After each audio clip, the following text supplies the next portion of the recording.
Gold trusted gold buyers. మీరు తాకట్టు పెట్టిన బంగారాన్ని విడిపించి ఈ రోజు ఉన్న మార్కెట్ ధరకు కొనబడును. నమస్తే, welcome to I dream inside politics with కవిత.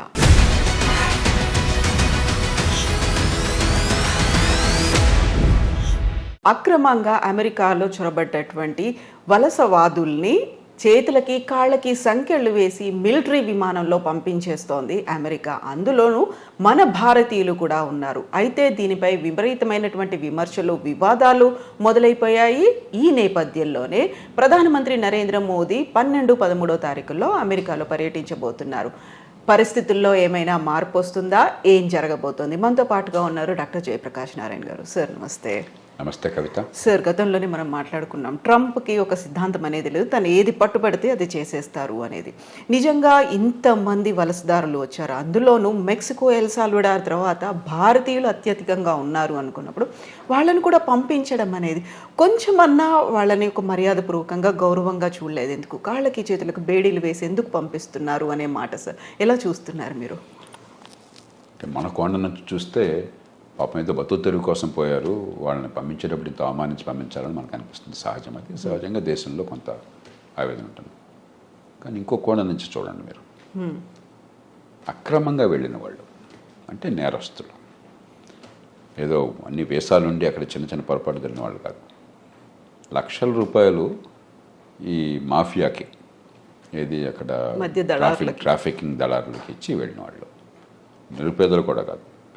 30-40 లక్షల రూపాయలు ఎవరు ఖర్చు పెట్టగలరు? అది ఒకటి. రెండోది, మన విమానాల్లో వాళ్ళని తీసుకొస్తే మన దేశానికి పద్ధతి వేరు.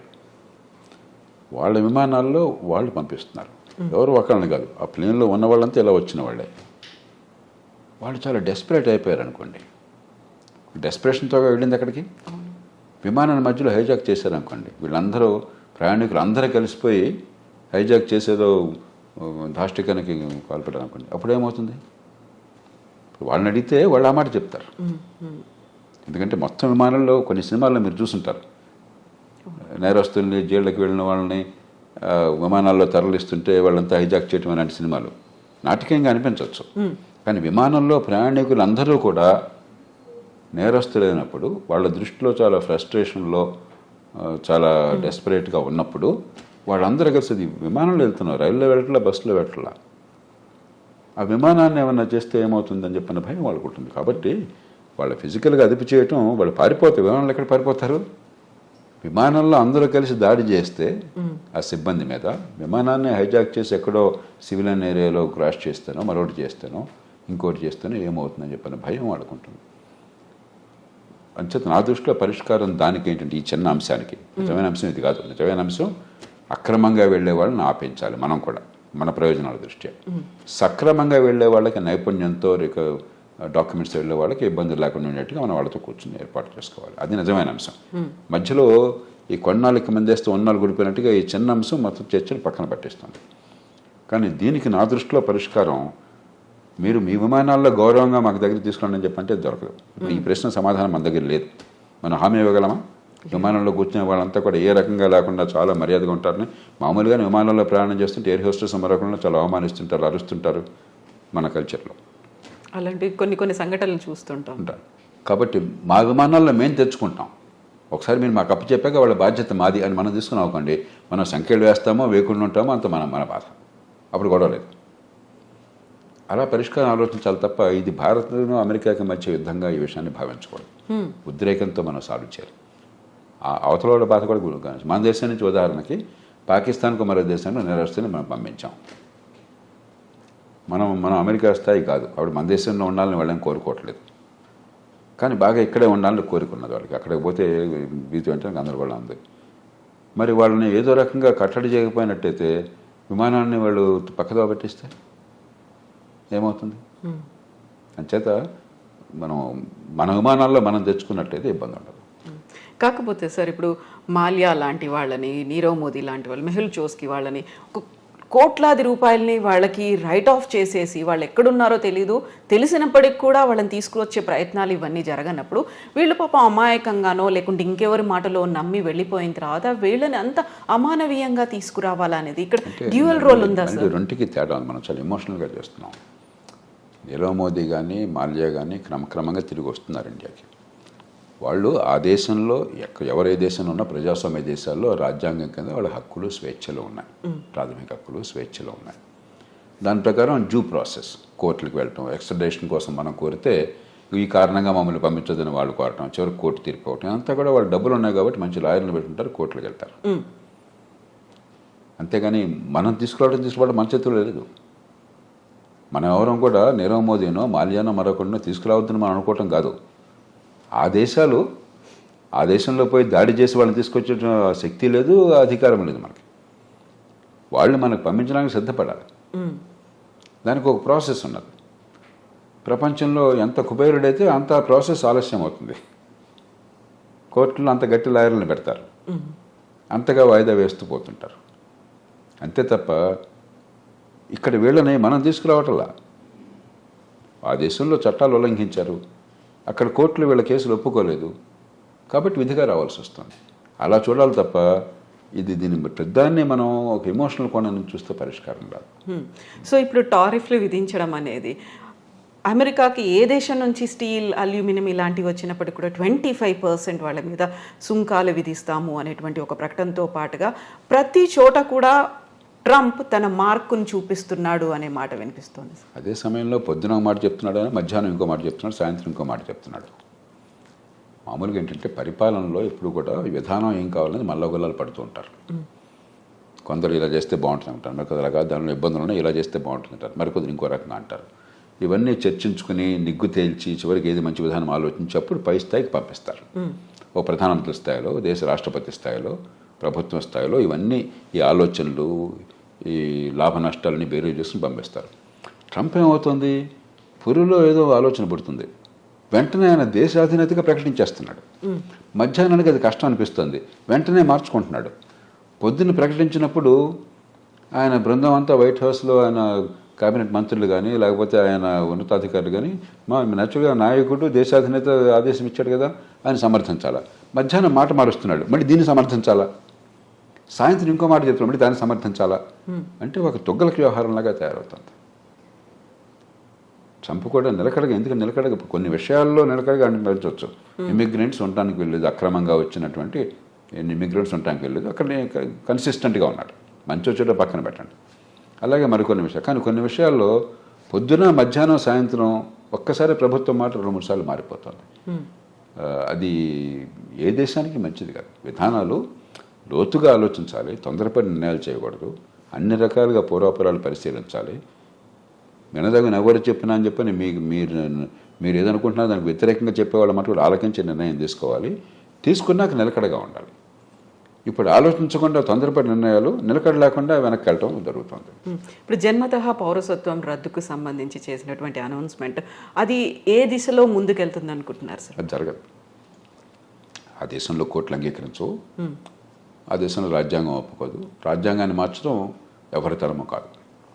అయితే ఒక్కటి అవకాశం ఉన్నది, ఇది సుప్రీంకోర్టు దాకా వెళుతుంది. బహుశా వెళితే సుప్రీంకోర్టు తీసుకోవాలనేది. మన దేశంలాగా ప్రతి కేసు సుప్రీంకోర్టు తీసుకోదు. అక్కడ కింద కోర్టులో దీన్ని ఆపేశారనుకోండి, సుప్రీంకోర్టు తీసుకోకపోవచ్చు అసలు. మన దేశంలో ప్రతి చెత్త చెదారం ప్రతి కేసు వెళ్ళిపోతుంది సుప్రీంకోర్టుకి. అక్కడ అట్లా ఉండదు. ఏడాదికి 100 కేసులు చూస్తారంతే. వాళ్ళు ముఖ్యం అనుకున్నాయి, మిగతావన్నీ అప్లికేషన్ పెట్టి మాత్రం కోర్టుకు తీసుకురావాలి. ఊరికే డాకెట్ షీట్ నిండిపోతుంది, ఇక కోర్టుకు వేరే పని ఉండదు. ఒకవేళ తీసుకుంటే సుప్రీంకోర్టు తిరస్కరిస్తుంది. కానీ బహుశా ఏది ఆమోదించే అవకాశం ఉంది అంటే గట్టిగా ప్రభుత్వానికి వాదించే అవకాశం ఒకటి ఉన్నది. అక్రమంగా తల్లిదండ్రులు కనుక దేశానికి చొరబడ్డట్టయితే, ఏ రకమైన డాక్యుమెంట్ వేసా లేకుండా అలా చొరబడ్డాక ఈ దేశంలో బిడ్డలను కన్నట్టయితే వాళ్ళకి పౌరసత్వం రాజ్యాంగంలో పదజాలం ప్రకారం వాళ్ళకు కూడా అవుతుంది, ఆ దేశంలో పుట్టారు కాబట్టి. కానీ రెండో పార్టీ పదజాలం మళ్ళీ కొంచెం సందిగ్ధంగా ఉంది. కాబట్టి దేశంలోకి రావడమే అక్రమంగా ఉన్నారు కాబట్టి అక్రమంగా వచ్చిన వాళ్ళకు, అక్రమంగా ఉన్న కాలంలో పుట్టితే వాళ్ళకి లేదని చెప్పని బహుశా కోర్టు ఒప్పుకోవచ్చు, మనకు తెలియదు. కాబట్టి భారతీయులకి ఇప్పుడు ఈ రకంగా అక్రమంగా వెళ్ళిన వాళ్ళకి ఇబ్బంది అవుతుంది. కానీ 195 మంది భారతీయులు ఈ దేశం నుంచి అమెరికా పోయేది చదువుకున్న వాళ్ళు, నైపుణ్యం ఉన్నవాళ్ళు, ఆ దేశంలోనే ఉన్నత విద్యను పొందిన వాళ్ళు చాలామంది, నైపుణ్యం వల్ల చాలా పూర్తిగా పద్ధతి ప్రకారం వీసా పొందిన వాళ్ళు. వాళ్ళకి ఎలాంటి ఇబ్బంది ఉండదు. మన ఊరికి అనవసరంగా కంగారు పడిపోయేది కొంపనిపోతే అనుకోవడం తప్ప నాకు 100% వాళ్ళు ఏమాత్రం అనుమానం లేదు. కానీ అక్రమంగా చొరబడిన తల్లిదండ్రులకు పుట్టిన సంతానమైనట్లయితే సుప్రీంకోర్టు బహుశా వేరే స్టాండ్ తీసుకోవచ్చు. సార్ మీ ఇప్పుడు 95% ప్రాపర్ మెథడ్లో వెళుతున్నారు అనుకున్నప్పుడు మిగతా 5%ని విమానాల్లో ఆ దేశాలకు పంపిస్తుంది. మన భారతదేశం వాళ్ళని ఎలా ట్రీట్ చేయాలి, ఏం చేయాలంటారు? అవగాహన కల్పించాలా మళ్ళీ? అవకాశం ఇప్పుడు ఈ దేశంలో 145 కోట్ల జనాభా ఉంది. 54 కోట్ల మంది పనిచేసేవాళ్ళు ఉన్నారు.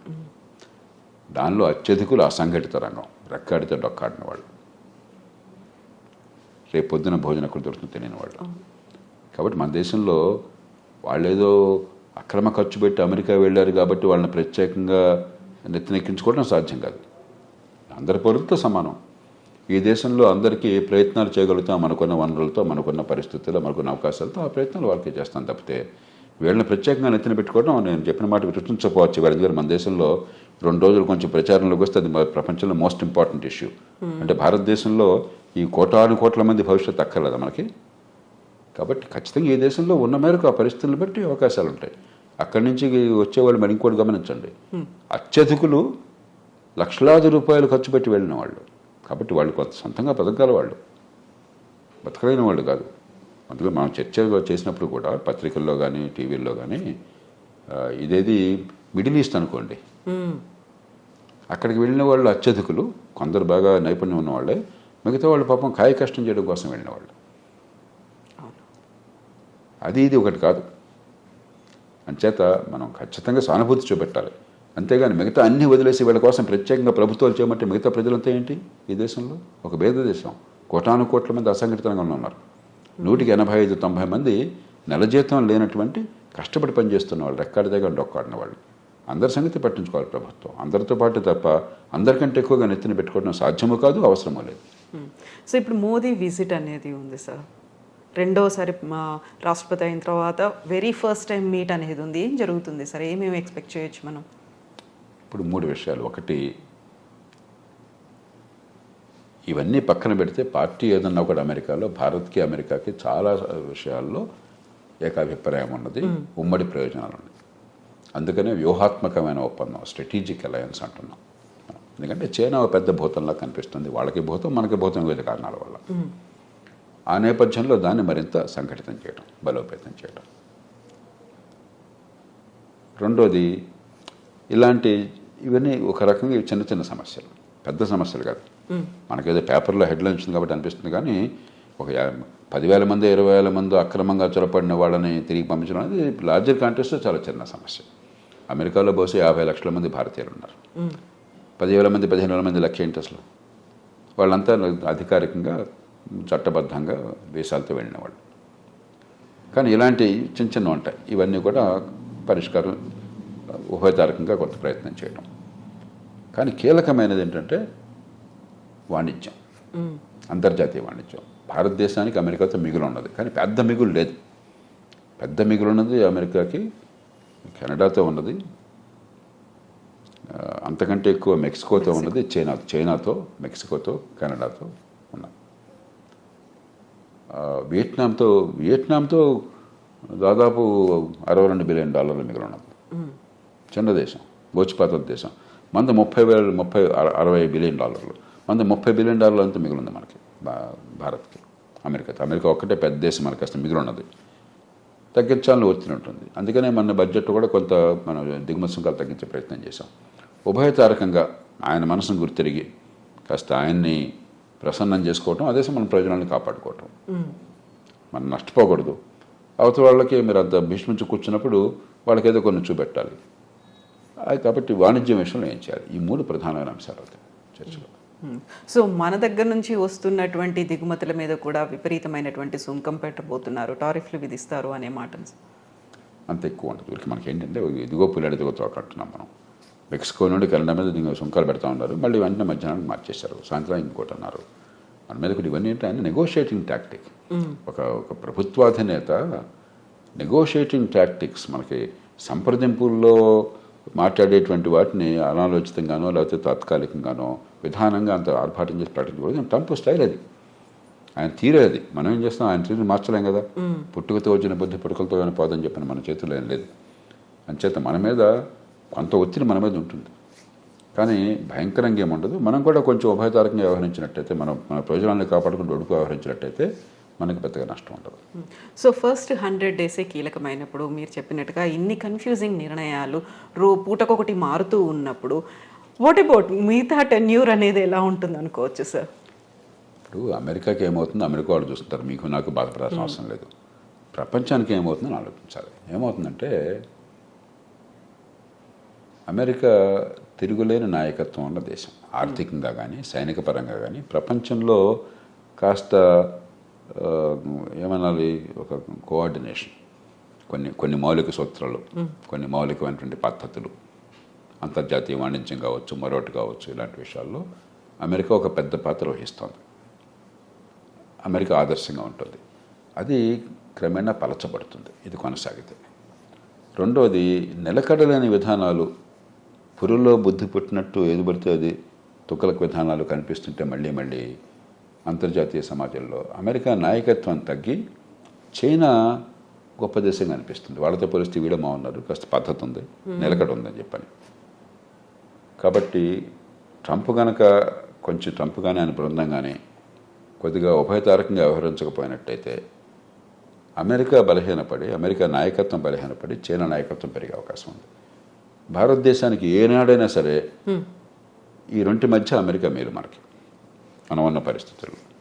కాబట్టి అది కొంచెం దీర్ఘకాలికంగా మనకు కొంత ఇబ్బంది ఉన్నది. కానీ ఇక అమెరికా అది కోరుకుంటే మనం ఏం చేయగలం, చూద్దాం ఏమవుతుంది. సో అప్పుడు మన దౌత్య వ్యవహారాలు కానీ మనం చేసేటువంటి ప్రయత్నాలు కానీ ఏమన్నా మార్పు తెచ్చే అవకాశం ఉందంట. అందుకనే ఇప్పుడు మనం చాలా జాగ్రత్తగా వ్యవహరిస్తున్నాం. పార్టీ ఏదైనా కూడా ఢిల్లీలో అధికారంలో ఉన్న పార్టీ అమెరికాతో మైత్రి సంబంధాలు మనకు తగ్గటం లేదు. అక్కడ ఏ పార్టీ ఉన్నా, మన దేశంలో ఏ పార్టీ ఉన్నా కూడా యూరప్తో సంబంధాలు మనం తగ్గించుకోవటం లేదు. చైనాని మనం శత్రువుగా తీసుకోవటం లేదు. సరిహద్దుల దగ్గర ఏమన్నా దాడి చేస్తే వాళ్ళు గట్టిగా ఎదురు తిప్పుతున్నాం తప్పితే చైనాని శత్రువు చూడలేదు. మనం చాలా సమావేశాల్లో చైనాతో కలిసి పనిచేస్తున్నాం. ఇదే సరే. అలాగే రష్యా ఎన్ని ఇబ్బందులు పెడుతున్నా కూడా యుక్రెయిన్ని, మన రష్యాతో వైరం పెట్టుకోవట్లా, ఇరాన్తో వైరం పెట్టుకోవట్లా. ఇది సరైన పద్ధతి. మన ప్రయోజనాలు మనకు ముఖ్యం తప్ప అమెరికా ఏం కోరింది, యూరోప్ ఏం కోరిందో మనకు ముఖ్యం కాదు. వాళ్ళకి నొప్పించకుండా, మనకి తానవ్వక నొప్పింపక మన ప్రయోజనాలను కాపాడుకోవాలి. నా దృష్టిలో మన ప్రభుత్వాలు చిత్తశుద్ధితో ఆ ప్రయత్నాలనే చేస్తున్నాయి. అవి కొనసాగించాలి.